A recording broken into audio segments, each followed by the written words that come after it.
Okay, this question is for Don.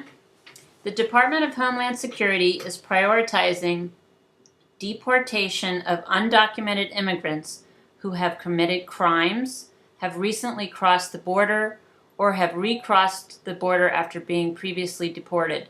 Would you increase the deportation of immigrants to include other classes of individuals too, and which ones?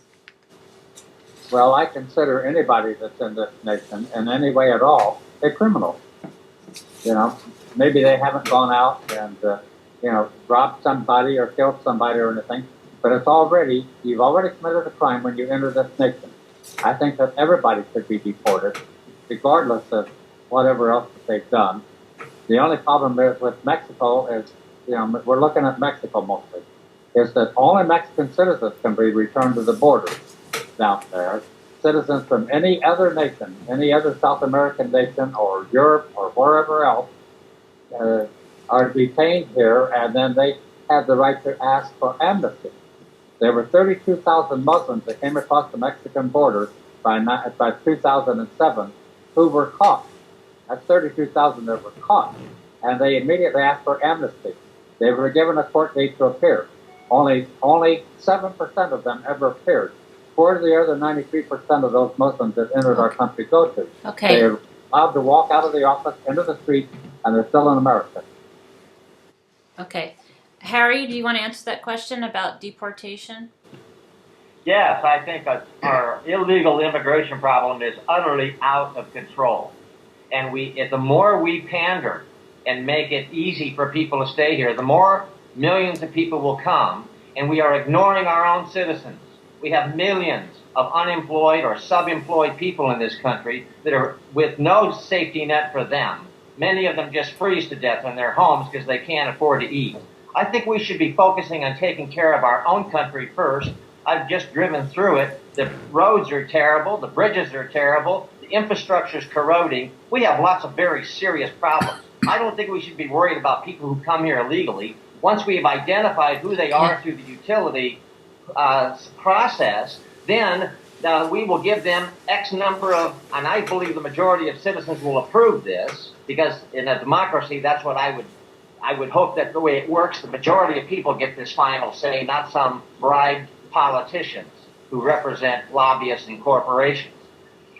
If then we know and you got 50 million people here illegally, you send them a notice and say, you have so many days, you got here on your own, you can leave on your own, and if you don't leave after a certain date, it's going to be a felony. And we are going to come after you and be methodical about no country in the world allows millions of undocumented, uneducated people to come in and take jobs from their citizens. We are the only company that's so stupid that we've been doing this for years, and it should stop. The majority of citizens, all the polls I've seen, are animately against what our government's doing.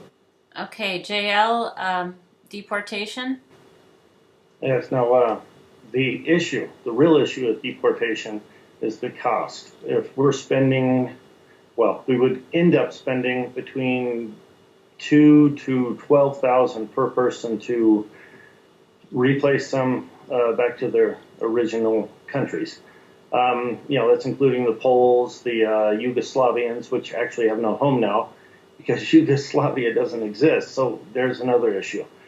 The Mueller immigration policy provides for those motels where the immigrants must pay to attend, and they are kept there safely where they can no longer coexist with the bad guys outside of the country, and they're going to want to get through the process very quickly, and they have to actually pass requirements before they can become U.S. citizens.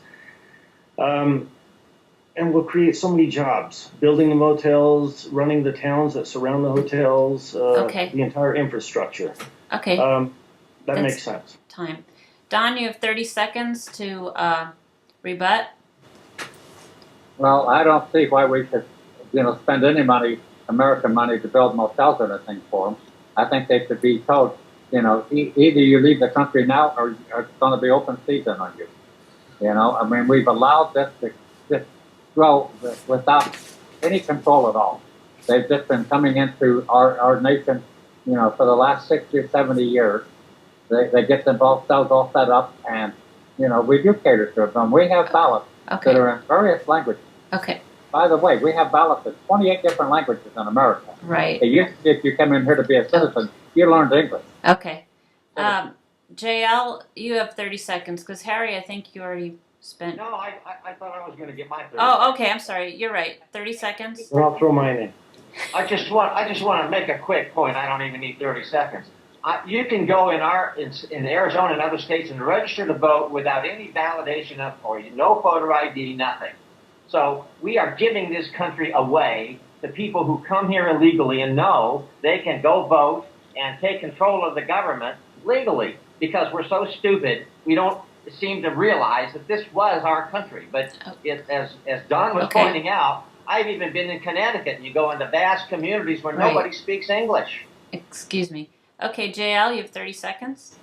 Yes. Now, of course, English is the official language here. It should be, and it must be.